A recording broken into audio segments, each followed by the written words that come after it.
Salut à tous, ici Carl pour le blog Branchois de Best Buy. Aujourd'hui, on se penche sur la Amazon Fire HD10, une tablette de 10 pouces, d'où le nom.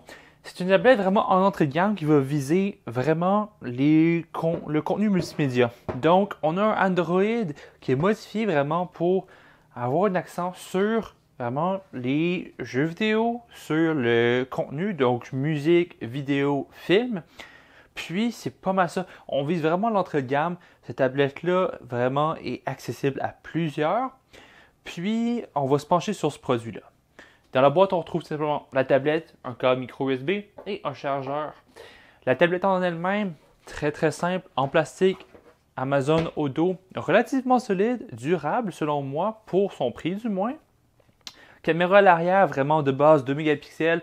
C'est pas là pour être utilisé. Franchement, je ne sais pas pourquoi c'est présent. Vous n'en tirerez pas des résultats vraiment concluants, mais c'est là. Franchement, pour une tablette multimédia, je doute son utilité, mais bon.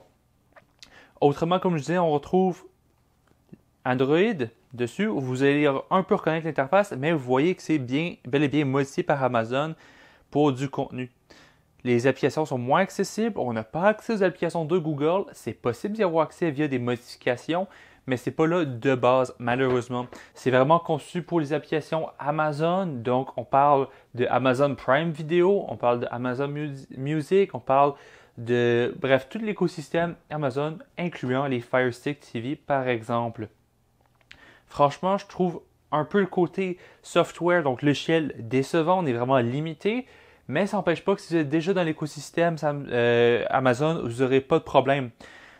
Côté technique, on a vraiment un très bel écran.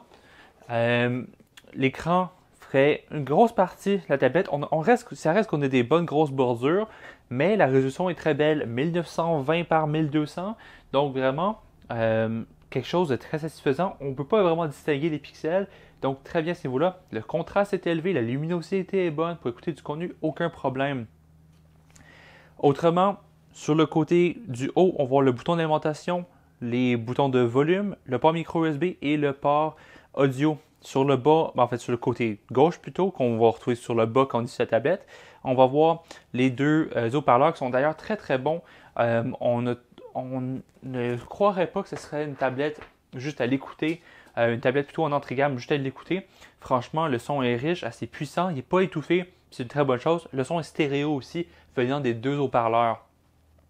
En soi, c'est une bonne petite tablette si vous utilisez les applications qui sont compatibles avec cet écosystème-là. On parle de Spotify, Netflix, Plex, Twitch, toutes les applications Amazon, par définition, vraiment parce que c'est une tablette d'Amazon. On peut faire un peu de réseaux sociaux, mais par contre, ce n'est pas la tablette la plus puissante et la plus apte à faire ce genre de tâches-là. Donc voilà, pour plus de détails, je vous invite à voir mon article sur le blog Branchois de Best Buy et moi je vous dis à la prochaine.